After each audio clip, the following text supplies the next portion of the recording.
Voilà, c'est parti. Alors, ce projet pro bono, qu'est-ce que c'est et comment ça a démarré? Alors, je vous propose de faire déjà dans une première partie effectivement un point sur la situation et qu'est-ce qui nous a fait démarrer ce projet. Et dans une deuxième partie, une présentation plus pratique de justement comment vous pouvez d'ores et déjà participer et contribuer à ce projet. Donc, c'est parti d'un paradoxe, on va dire, un paradoxe de départ, qu'on a repris d'une enquête qui a été faite par Ticket for Change, qui promeut, on va dire, l'entrepreneuriat social, qui a fait une enquête qui s'appelle Gâchis Talent, auquel vous pouvez vous référer si ça vous intéresse, mais qui a posé ce type de questions. Avez-vous envie d'agir pour contribuer à résoudre un enjeu de société? Et si oui, êtes-vous passé à l'action? Donc ils ont posé ces questions-là à, je crois, un panel de 2000 personnes. Et le résultat était le suivant, que finalement la majorité des Français ont envie d'agir, mais entre l'envie d'agir, l'idée et le passage à l'action, finalement, il reste 7% d'entre eux qui passent à l'action. Euh, les intérêts sont divers, que ce soit sur la santé, la sécurité, l'emploi, mais finalement, un tiers d'entre eux ont des idées vraiment pour agir. Et 20% de ce tiers-là euh, passe à l'acte, passe à l'action pour réellement faire quelque chose. Donc fort de ce constat-là, euh, si on regarde un peu plus le détail de cette étude qui nous paraît être intéressante, regardons déjà sur les freins finalement qui empêchent certaines personnes d'agir. Alors certaines ne se sentent pas concernées, c'est ok. Sentiment d'impuissance, c'est ok. Mais on a la question de la disponibilité. On pense avoir manqué de temps ou on se sent finalement incompétent. C'est-à-dire qu'on ne pense pas avoir les compétences ou le savoir-faire ou la possibilité d'agir pour influencer dans les domaines dans lesquels on voudrait agir. Voilà, on ne sait pas comment le faire. Et c'est sur ces deux aspects surtout que le pro bono va intervenir pour justement changer ces freins en levier d'action. On va voir un petit peu comment un peu plus tard. Si on regarde également, toujours dans le résultat de cette enquête, dans quel cadre agissent ces 7% de Français qui passent à l'action, l'essentiel ou deux tiers d'entre eux le font dans un cadre personnel. Et beaucoup d'entre eux, 43%, le font dans un cadre associatif. Donc l'association, c'est un cadre collectif qui finalement recueille aussi beaucoup de bénévolat. Bien sûr, ça peut être fait dans le cadre professionnel, dans un cadre syndical, donc sous différentes formes, mais majoritairement dans un cadre personnel, dans un cadre associatif. Euh, et d'un point de vue professionnel, si on pose la question à certaines personnes, est-ce que vous seriez prêt à travailler dans une entreprise sociale et solidaire? Eh bien, on a 61% 61 à 70% même qui se disent oui, s'ils ne l'ont pas déjà fait, et un tiers qui ne sont pas spécialement intéressés, mais les deux tiers effectivement travailleraient bien dans une société ou une entreprise sociale et solidaire, donc sur des sujets de société. Je vous laisse imaginer peut-être les freins qui nous poussent les uns et les autres, enfin qui nous empêchent plutôt les uns et les autres à vraiment passer à l'action à ce niveau-là. Mais voilà, en termes d'enjeux, en termes de motivation, c'est quelque chose de très fort. Donc ça, c'est du côté des bénévoles potentiels. Et puis finalement, si on regarde du côté des associations, ça c'est une enquête qui a été faite justement par une association qui s'appelle Pro Bono Lab, qui promeut le bénévolat et le mécénat de compétences. Ils se sont rendus compte que 84% des associations ont déclaré avoir un besoin de compétences auxquelles elles n'ont pas accès en interne. Euh, que ce soit quel que soit le domaine de compétences. Et la moitié d'entre elles considèrent même que l'accès à l'accompagnement est difficile, c'est-à-dire que trouver du support, trouver du soutien, même temporaire, c'est quelque chose qui ne leur est pas aisé, qui ne leur est pas facilement accessible. Donc d'un côté, elles ont vraiment besoin de compétences souvent temporaires, des compétences professionnelles peut-être nouvelles qu'elles n'ont pas développées jusqu'à présent, et notamment dans le domaine dans des fonctions de support assez transverses, et une difficulté pour trouver ces compétences. Du coup, de ces divers constats, finalement, est née cette idée du pro bono, qui veut dire pour le bien public, et qu'on traduit généralement plus comme du bénévolat de compétences, qui consiste à mettre gratuitement sur son temps personnel un savoir-faire à la disposition d'une association de solidarité le temps d'une mission. Voilà. Donc c'est dans ce cadre-là que on a positionné le projet et que l'on souhaite œuvrer. Il peut y avoir une petite nuance dont certains d'entre vous ont entendu parler ou connaissent, qui est le mécénat de compétences, qui est un lien finalement c'est du bénévolat, mais dans le cadre de votre entreprise, de votre activité professionnelle, et qui finalement remplace de la part d'une entreprise le mécénat financier par du prêt de compétences, le temps d'une mission d'une personne sur son temps de travail. Donc il se peut que dans votre entreprise, pour ceux qui sont salariés, vous ayez des programmes de mécénat de compétences dans lesquels vous pourrez justement mener les missions de pro bono. Néanmoins, voilà, de notre côté, on va se limiter à du bénévolat de compétences, puisqu'on ne peut pas vraiment agir directement sur les entreprises, mais libre à vous, effectivement, de le faire dans un cadre qui peut vous être proposé dans votre entreprise. Sachez que le mécénat de compétences pour une entreprise, c'est aussi quelque chose qui est encadré légalement, donc vous pouvez aussi promouvoir ce type d'action dans le cadre professionnel.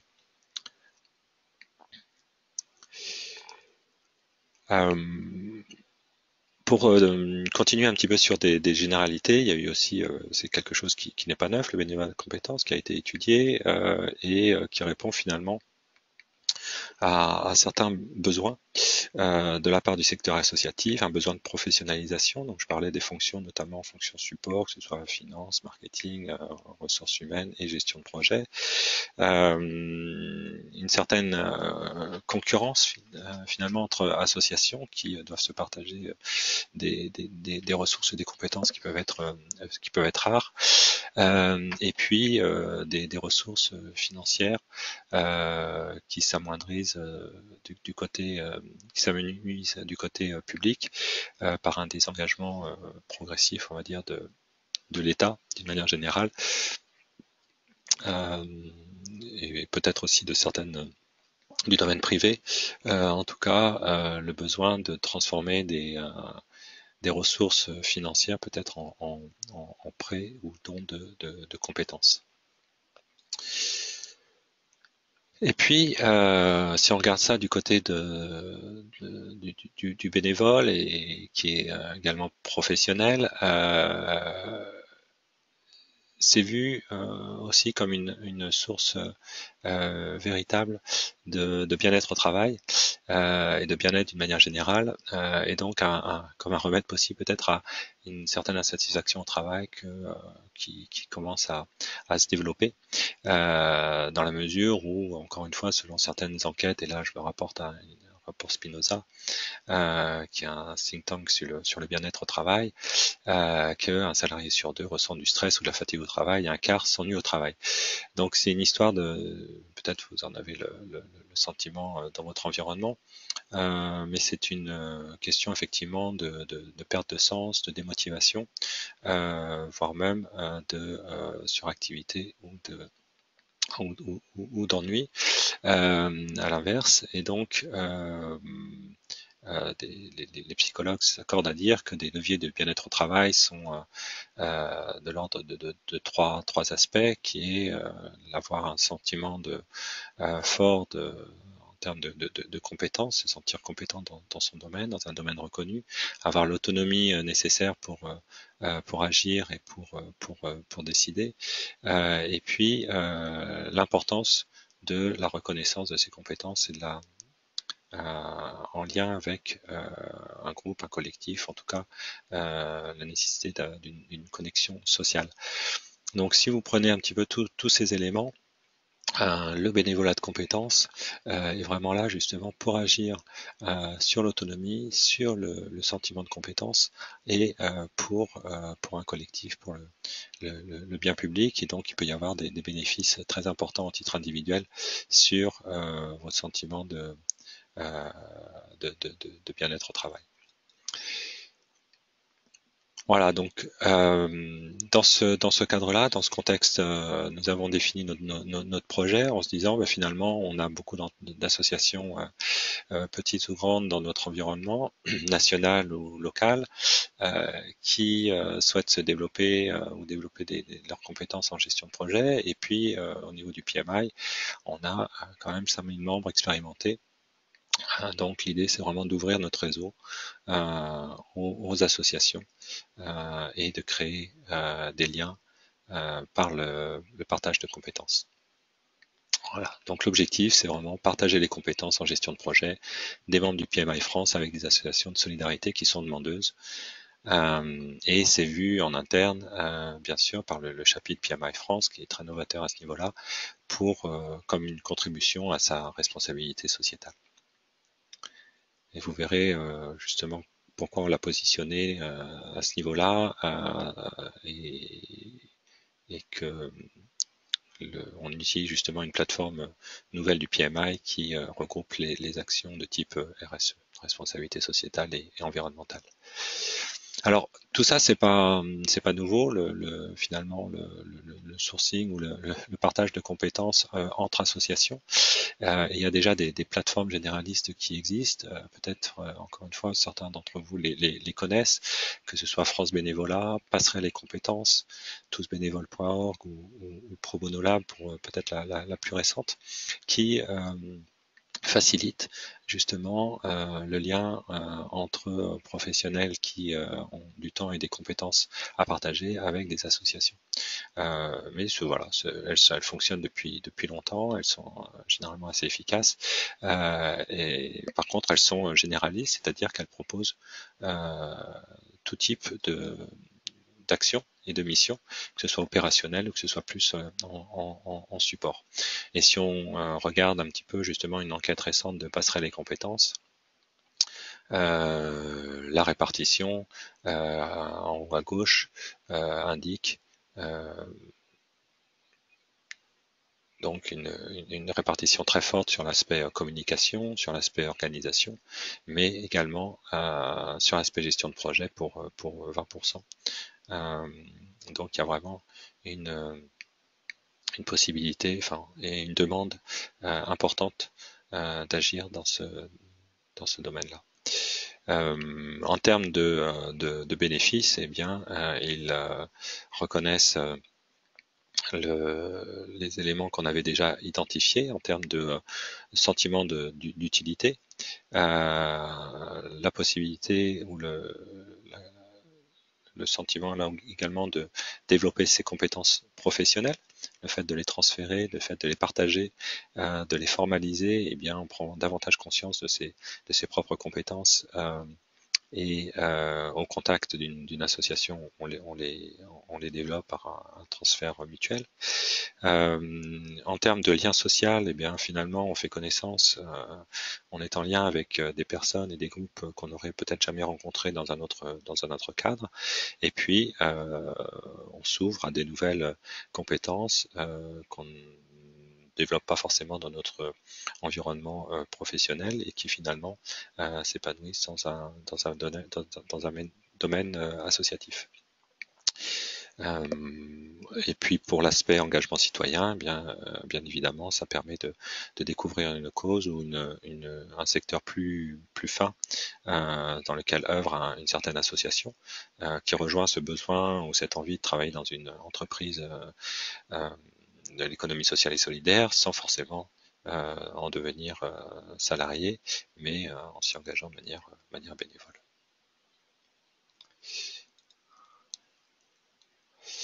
Voilà, je vais peut-être pas trop insister, on retrouve un petit peu la même chose sur donc le bénéfice du bénévolat de compétences. Peut-être juste, j'ai beaucoup parlé des professionnels, mais ce qui est intéressant dans le projet aussi, c'est d'inclure bien évidemment et retraités et étudiants et personnes en recherche d'emploi. Tout ça dans un parcours ou dans des transitions différentes d'un parcours professionnel. L'intervention, en tout cas la possibilité de faire des actions de bénévolat est tout à fait propice à des situations de transition justement pour équilibrer sa recherche d'emploi avec des actions de bénévolat et souvent ça apporte des bienfaits indéniables. Bien sûr, des bénéfices pour le PMI, hein, c'est finalement d'offrir aussi un service nouveau à ses membres et sur un périmètre national, puisque vous verrez qu'on a à la fois couvert un panel de volontaires sur tout le territoire, mais également l'enjeu c'est vraiment de toucher tout type d'associations réparties sur le territoire français. Pour le PMI France, c'est aussi accroître sa notoriété auprès du secteur associatif. On en a eu récemment la, la confirmation auprès d'Handicap International à Lyon qui nous connaissait peu et qui finalement a été très agréablement surpris du professionnalisme et de la diversité de ce que pouvait apporter le PMI. Bien sûr, une dynamisation de la communauté des chefs de projet vers l'extérieur. Hein, le chapitre PMI, ou en tout cas la communauté PMI, a longtemps été tournée un petit peu sur elle-même, et là c'est une possibilité d'ouverture vers l'extérieur comme une autre, mais qui vous est proposé. Et puis le dernier point, effectivement, une contribution à sa politique RSE en lien avec ses valeurs, et c'est quelque chose qui tient à cœur très fortement le chapitre. Voilà pour cette longue introduction pour poser un petit peu le contexte, mais ça nous semblait intéressant et important de resituer finalement le projet dans un mouvement qui se développe énormément autour du bénévolat de compétences, de façon à ce que vous soyez clair aussi sur le pourquoi du comment et ces tendances auxquelles vous pouvez justement participer. Alors peut-être avant d'attaquer sur comment participer de manière plus concrète, est-ce qu'il y aurait des questions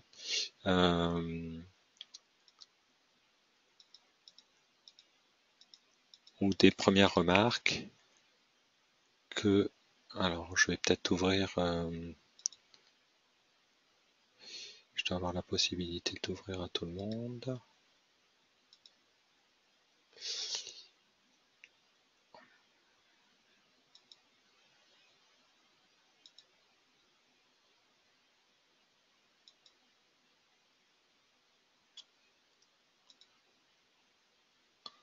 Non.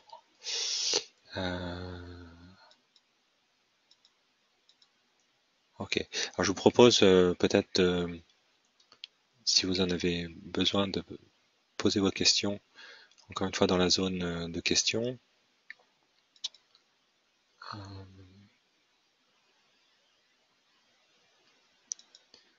Et si vous n'avez pas de questions, eh ben, je vais continuer.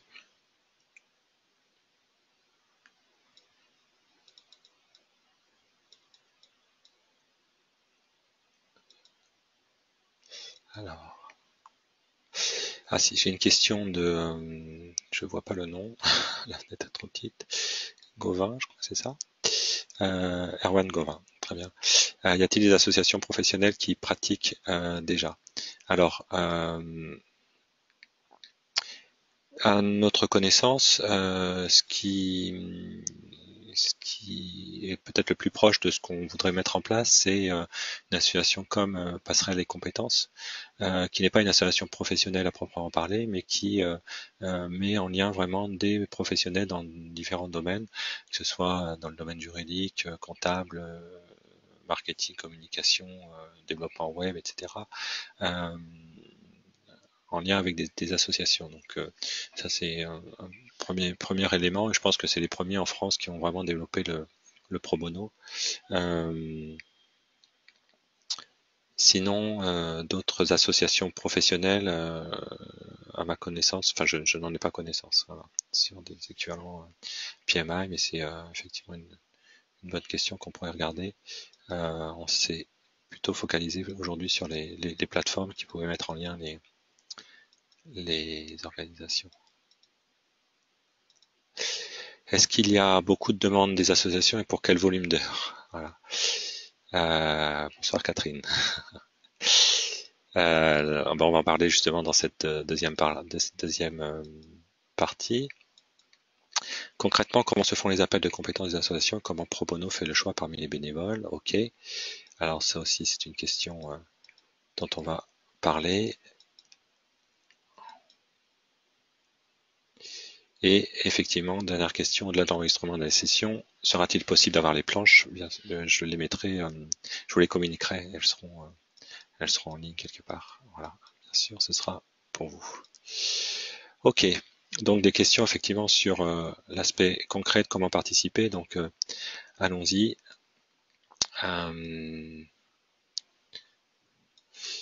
On a recensé finalement 4 façons pour vous de participer. Alors peut-être un préambule important au niveau du projet. Donc c'est finalement c'est pour nous c'est aujourd'hui c'est une étape importante parce que on veut démarrer vraiment d'un point de vue opérationnel le, la diffusion de certaines missions qu'on a reçues et l'engagement justement de bénévoles. Ça fait suite à un premier sondage qu'on avait lancé au mois de mai l'année dernière pour savoir à peu près combien de volontaires seraient intéressés. Sachez qu'on est effectivement au début de la phase opérationnelle, qu'on a quelques missions, pour ainsi dire, on en a 4. Et donc l'idée, c'est vraiment, donc on s'est rendu compte que ça prenait vraiment plus de temps qu'on pensait pour récupérer toutes les missions. Donc on va bien sûr continuer et ça va être notre travail dans les semaines et mois à venir d'aller chercher des nouvelles missions et de communiquer auprès des associations. On va en parler, mais sachez que tout à chacun, justement, vous pouvez aussi nous faire remonter des missions, des contacts avec des associations, etc. Et on compte vraiment sur vous aussi pour nous aider dans cette phase de développement. Donc, cela étant dit, la première façon pour vous de participer, c'est bien évidemment de candidater pour une mission. Et pour cela, on a donc une plateforme qui a été développée par un membre du PMI qui s'appelle ecopmi.org, qui regroupe en fait les différentes initiatives de type RSE du PMI, ça va être sa vocation. Et donc on a une zone d'hébergement pour la partie pro bono. Donc, je reviendrai là-dessus.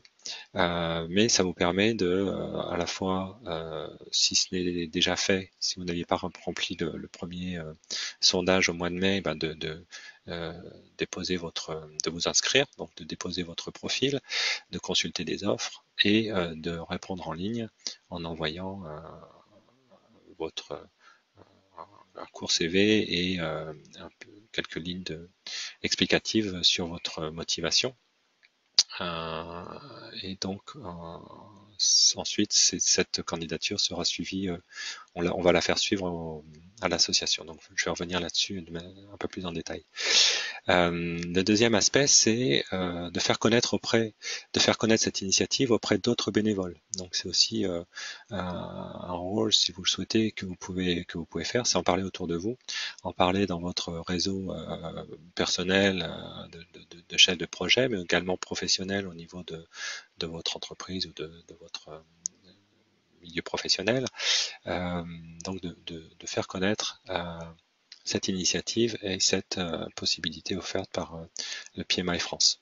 Et pourquoi pas monter aussi une équipe dans votre entreprise ou au niveau d'un chapitre local pour répondre collectivement à une mission.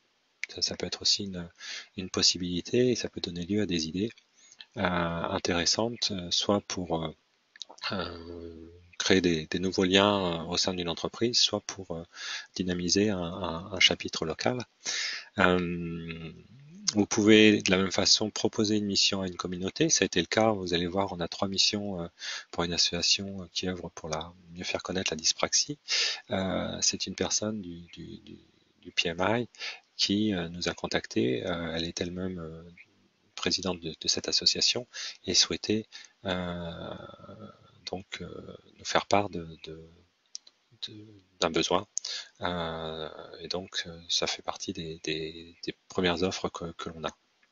Donc si vous connaissez des associations, si vous faites partie vous-même d'associations ou si vous avez vent de missions, eh bien faites-nous passer l'information, soit simplement le contact et on ira discuter avec les personnes de l'association, soit si c'est plus avancé, carrément la définition de la mission.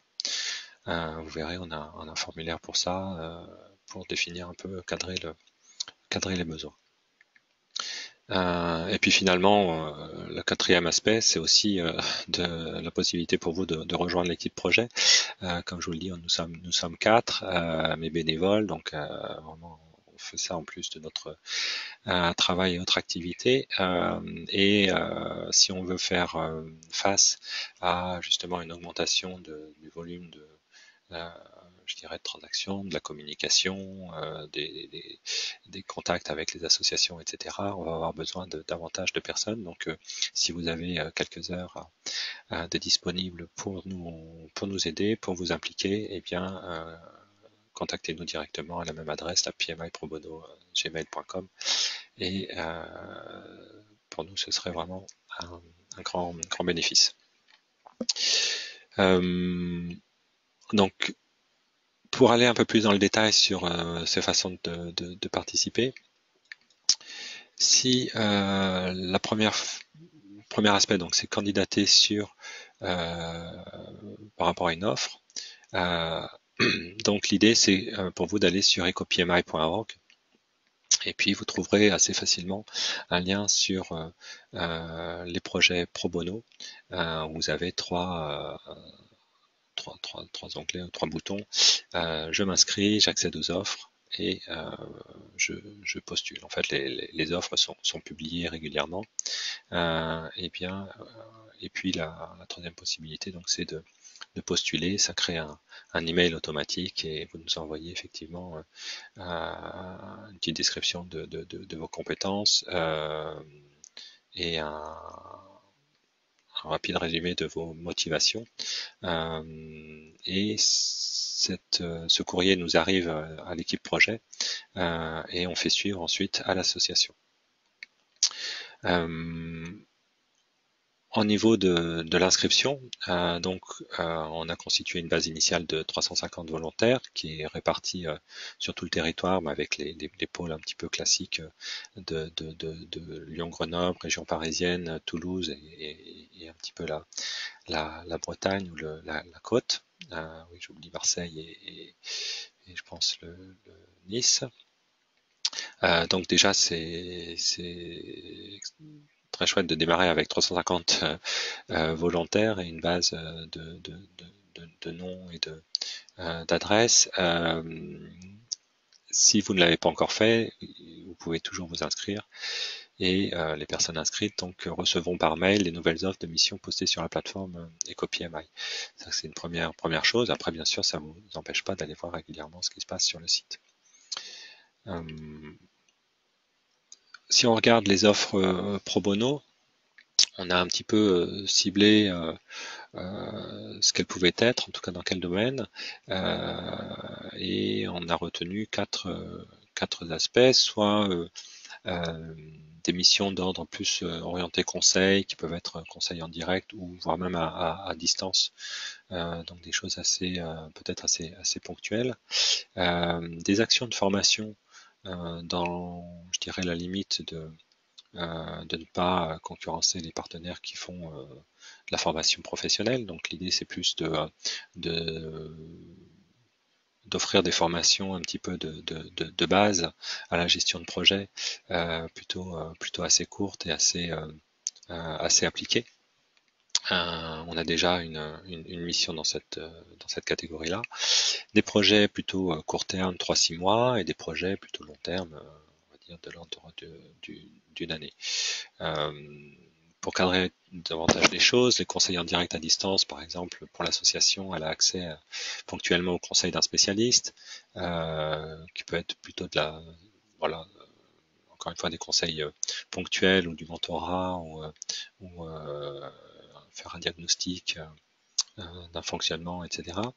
En termes de formation, l'idée c'est faire d'introduire aux fondamentaux de la gestion de projet et notamment de faire connaître le référentiel du PMI.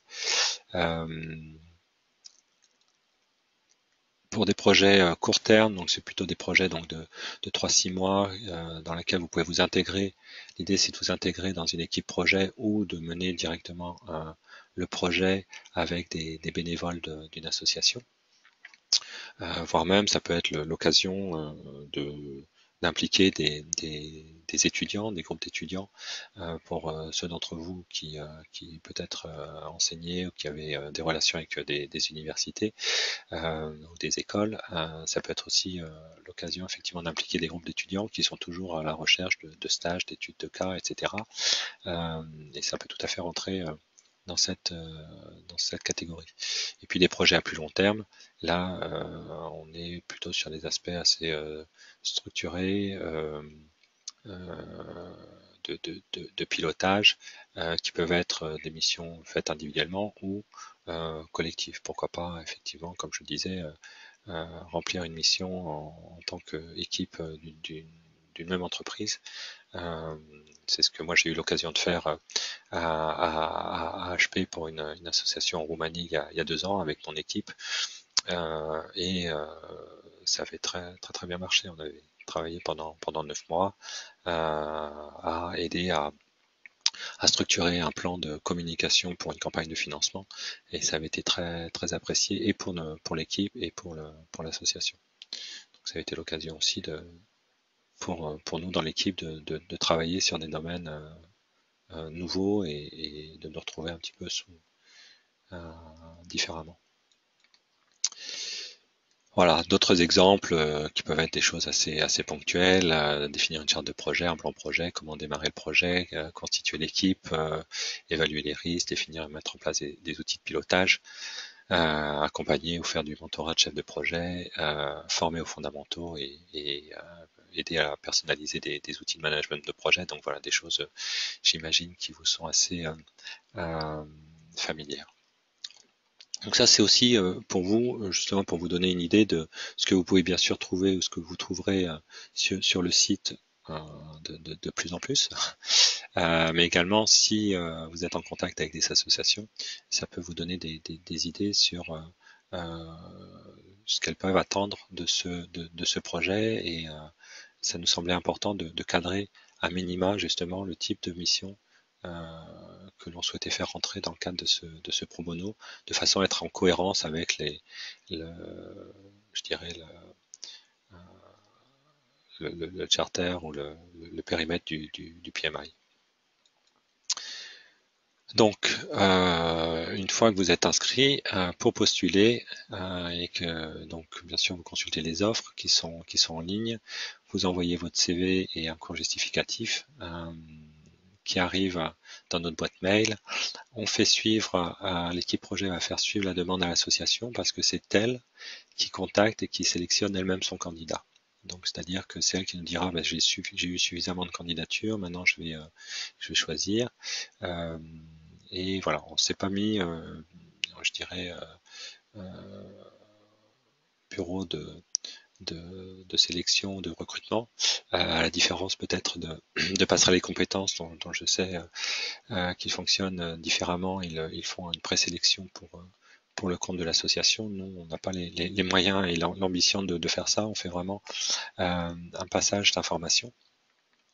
Par contre, ce qui va être important, c'est la phase justement de concrétisation et qui va passer par la signature d'une charte de mission qu'on a définie, a priori certaines associations qu'on a consultées sont OK avec, qui définit justement les responsabilités de chacun, que ce soit les responsabilités du volontaire, les responsabilités de l'association, la responsabilité du PMI. Donc, ce sera important de démarrer cette mission en signant cette charte de façon à ce que ça démarre dans un cadre sécurisant pour chacun.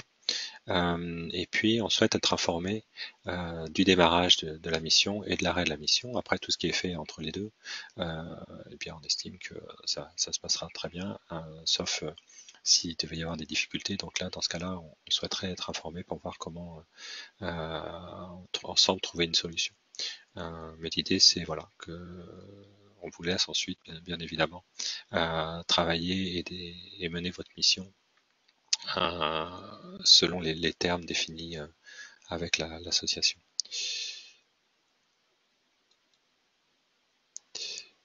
Pour faire peut-être un zoom sur la charte, justement, pour vous donner une idée, donc j'ai pris un extrait des responsabilités qu'on considère importantes pour le bénévole, donc de mettre en œuvre tout ce qui est en son pouvoir pour réaliser bien la mission. Donc, c'est le côté professionnalisme, d'opérer dans le cadre éthique adopté par le PMI. On reste, ça fait partie aussi justement de l'enjeu du PMI de finalement promouvoir des professionnels qui adhèrent à ce cadre éthique. Et dans l'autre sens, de se conformer aux valeurs et règles de fonctionnement de l'association demandeuse. Euh, D'informer le chapitre et l'équipe projet donc de toute difficulté rencontrée, ce qui vous empêcherait de réaliser la mission. Et voilà, c'est pour être informé, pour trouver des solutions ensemble et pour prendre acte que finalement la mission ne peut pas se dérouler comme prévu. On est dans un cadre de bénévolat, donc ne pas demander pour cette mission de rémunération sous quelque forme que ce soit et ne pas utiliser la mission de bénévolat à des fins de prospection commerciale pour son compte. Voilà, ça, c'est aussi un aspect éthique pour veiller à ce qu'il y ait une neutralité stricte justement de cette mission par rapport à une activité professionnelle que l'on pourrait avoir. Et tout ça s'opère dans le cadre de confidentialité nécessaire et généralement souhaité par l'association. Donc c'est ça, c'est à définir, le niveau de confidentialité est à définir en début de mission. Et voilà, c'est des aspects qui nous semblaient importants à définir. Si j'enchaîne sur deux autres aspects qui nous tiennent à cœur, justement pour développer aussi le projet et je dirais l'échelle du projet, faire connaître auprès d'autres bénévoles et proposer une mission à la communauté. Encore une fois, on compte véritablement sur vous pour faire passer l'info dans votre réseau, pour faire passer l'info dans votre entreprise ou de nous contacter pour qu'on puisse éventuellement prendre le relais par rapport à une démarche ou à la définition d'une mission de pro bono. Donc, vous avez notre adresse ici. Et puis, ce qu'on a préparé et ce qui est en cours de finalisation, donc des flyers qui sont pour l'instant sous forme électronique, mais qu'on va vous envoyer très rapidement, que vous pourrez utiliser, faire circuler dans vos réseaux, que ce soit pour celui de gauche, Euh, un flyer individuel. Alors, je viens de me rendre compte que j'ai pas mis la dernière version. Vous n'êtes certifié PMP, en fait, c'est pas une restriction, c'est plutôt si vous êtes membre du chapitre PMI. Dans la version finale, ça sera ça. Bien sûr, on n'a pas de restriction par rapport à la certification ou pas. L'important, c'est, enfin, en tout cas, le premier critère, c'est aussi d'être membre du chapitre. Donc ça, c'est pour les membres les bénévoles éventuels. Et puis le deuxième à droite pour les associations. Donc voilà, avec ça, je pense que vous pouvez communiquer plus facilement et avec l'idée d'en faire aussi des flyers papier distribués dans les différents chapitres. Voilà pour ce qui est du fonctionnement. Avant de peut-être de terminer et de passer à des questions, et j'espère que je pourrai ouvrir le son à tout le monde. Je voudrais rappeler que voilà, encore une fois, nous sommes dans une phase de lancement. Donc on a reçu quelques offres de mission et on est en contact avec d'autres associations. Donc les offres de mission qui existent, il y en a 4, 3 pour une association de dyspraxie et une pour Alternativa à Alfortville. Je vous laisse les découvrir et revenez vers nous si vous avez des questions sur leur contenu. On a aussi donc, c'est ce que je viens d'expliquer, développer, c'est un processus qu'on a souhaité être le plus simple possible pour publier et communiquer avec l'association demandeuse. Et donc on avait vraiment besoin de vous pour justement dans un premier temps tester et valider ce processus de communication. Donc s'il y avait des choses qui ne fonctionnaient pas ou qui n'étaient pas claires, de nous les faire remonter et comme je disais, donc de faire connaître le projet afin de recueillir davantage d'offres et si vous le souhaitez, de nous rejoindre pour qu'on soit mieux armé à gérer le volume de communication qui devrait s'en suivre. Voilà. Et puis ce qu'on a un petit peu sous le coude pour les prochaines étapes. Donc, comme je disais, vraiment notre focus, ça va être l'extension de l'offre et des offres. Mais la suite, ce serait quoi? Ce serait par exemple animer un réseau d'ambassadeurs et une communauté de volontaires de manière un peu plus structurée, avec du partage de compétences et pourquoi pas candidater à ce que peut-être vous connaissez, qui est le PMI EF Award. Donc c'est le PMI Educational Foundation Award, qui est un concours mondial organisé par cette fondation du PMI qui sélectionne les meilleurs projets pro bono du monde et qui offre, je crois, c'est 5000 $ à l'association qui était engagée dans le projet qui a été retenu. Donc ça, c'est quelque chose qui peut être justement fait, développé et auquel qui serait très très très motivant. Peut-être définir des documents méthodologiques ou une base de connaissances au fur et à mesure des besoins pour démarrer de manière un peu plus fluide ou de manière un peu plus standardisée certaines missions. Donc là aussi, c'est ce qu'on a comme idée. Peut-être faire des partenariats avec les plateformes existantes que je nommais, comme Tous Volontaires, Passerelle les compétences, etc., de façon à créer à ce qu'elles nous fassent suivre leurs offres en gestion de projet. Et puis d'un point de vue plus technique, donc d'améliorer et d'automatiser un peu plus la communication à travers l'interface web qu'on a démarré. Voilà, ça c'est pour vous donner un peu une idée de ce qu'on souhaiterait faire cette année, en plus du démarrage des premières missions. Voilà, donc là c'était un petit zoom sur le PMI IF, vous pouvez aller voir en cherchant PMI IF Award le contenu qui a lieu donc justement tous les ans pour justement reconnaître les meilleurs projets pro bono. Voilà ce que l'on souhaitait vous partagé aujourd'hui. Donc avec un grand merci, surtout bien sûr de votre participation ce soir, de votre participation depuis le début. Et on sait qu'on vous a laissé un petit peu dans le silence depuis votre préinscription, mais pour nous c'était important de savoir à peu près sur combien de personnes on pouvait tabler, où étaient les volontaires. Euh, et, euh, et si maintenant vous êtes disponible et dans la si vous avez envie justement de démarrer, ben, n'hésitez pas à aller voir les 4 offres qui sont en ligne, de découvrir le site web EcoPMI et revenir vers nous pour toute question, demande d'informations supplémentaires et soutien, etc. Voilà.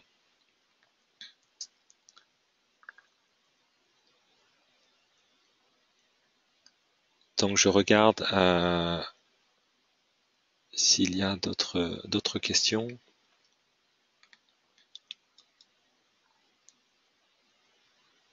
Ou d'autres demandes. J'aurais souhaité vraiment ouvrir l'audio à tout le monde. Je ne sais pas si vous, de votre côté, à titre individuel, vous pouvez comment dire, ouvrir votre micro. Mais là, je découvre un petit peu l'interface et je vois pas où je peux vous donner la possibilité d'ouvrir le micro. Je pense que c'est bon, tu as réussi. Ah, j'ai réussi. Super. Merci, Catherine.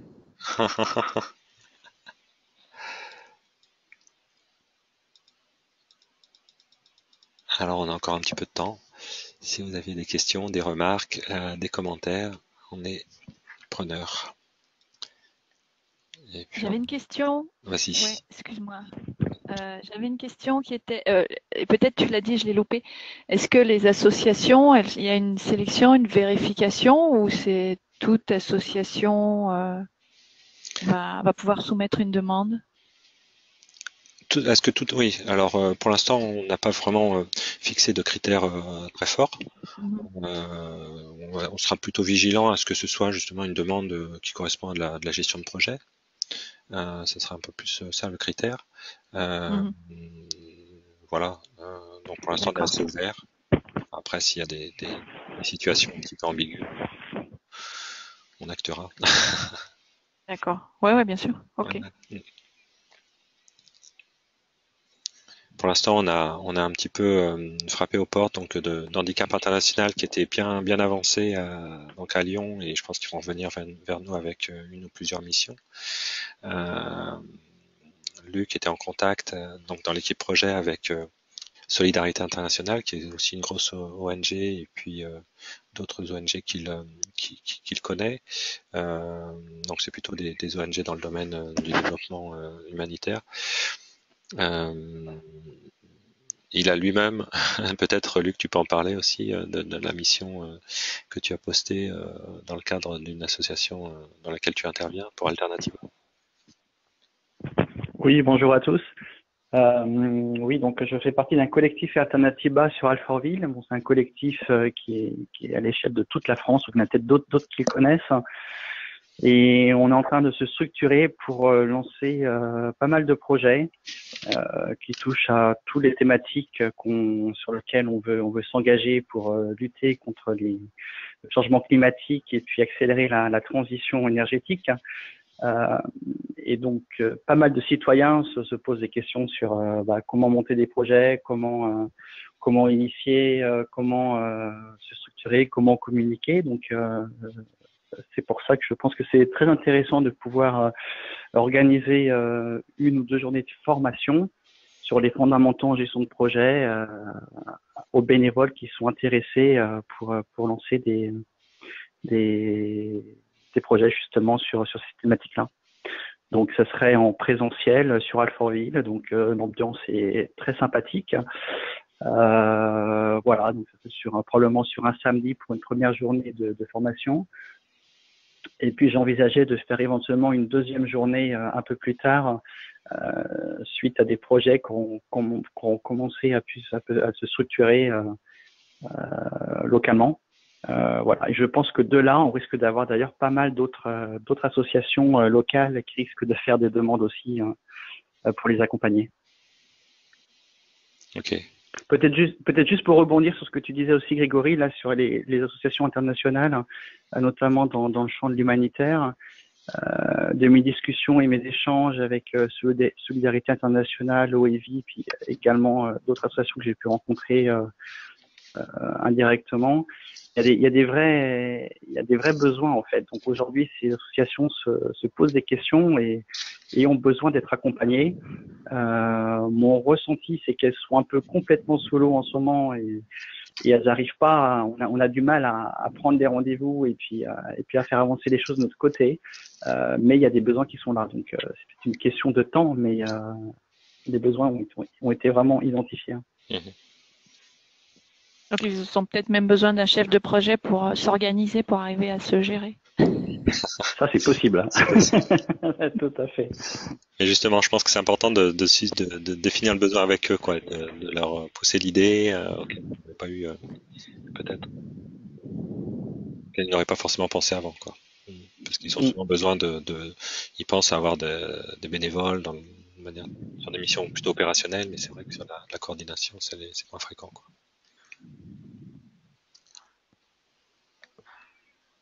Donc j'ai mis en toile de fond le site EcoPMI. Et juste pour vous montrer, je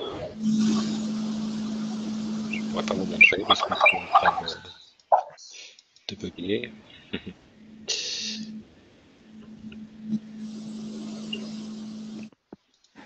Bon, voilà. Mon PC a décidé de ne plus suivre, donc je ne pourrais pas vous montrer plus que ça. Ok. Une autre question? Oui, Jean-François Bonnefous de Toulouse, est-ce que vous m'entendez? Oui, très bien, Jean-François. Bon, déjà, je réponds à Isabelle Casalis qu'a priori, nous sommes déjà 2 sur Toulouse.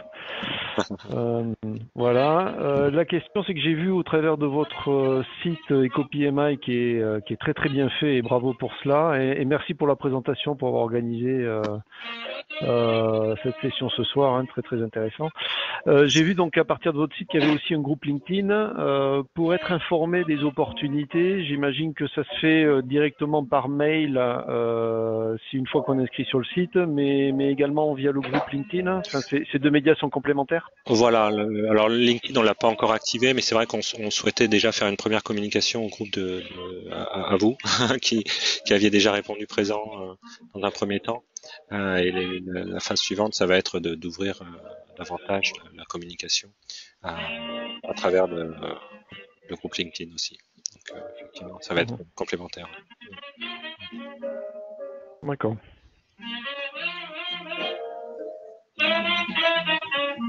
C'est là tout jazz, c'est bien. Oui, c'est bien le jazz. Ouais, je sais pas qui nous offre cette musique là, c'est sympa. Alors je vois qu'il y a une question pour présenter aux associations. Avez-vous prévu des plaquettes de présentation plus complètes ou un PowerPoint? Pour l'instant, donc on a les petits flyers, mais effectivement, on pourra faire un support un peu plus précis de type PDF, PowerPoint avec 2-3 éléments, peut-être un extrait de ce que j'ai présenté ce soir. Ouais, tout à fait. Ce qu'on a déjà utilisé pour démarcher en tout cas d'aller voir certaines associations.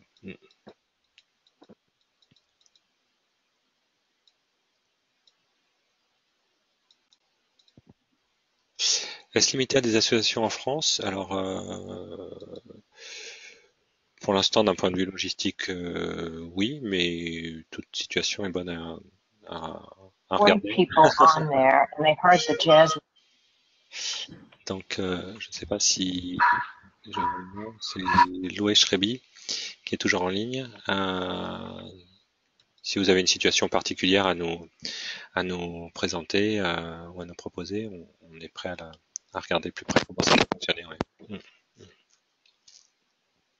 D'autant plus qu'il y a la région globale, la région PMI qui se développe bien, donc ça peut être aussi une opportunité de faire du pro bono à travers la région globale, quoi.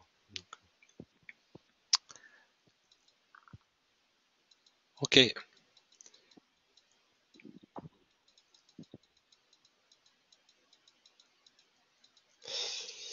Bien, eh bien sur ce, j'ai l'impression qu'il n'y a plus de questions. Encore une fois, un grand merci pour avoir bravé la neige pour les Parisiens. On va être resté au chaud chez vous. En tout cas, d'avoir participé à ce webinaire. On reste en contact. N'hésitez pas à nous contacter directement ou à vous connecter sur le site et encore une fois à nous faire part de toutes vos remarques pour qu'on avance dans le bon sens. Voilà, et puis merci à toute l'équipe projet qui était là ce soir également et qui m'a aidé à faire cette présentation. Je vous souhaite une très bonne soirée.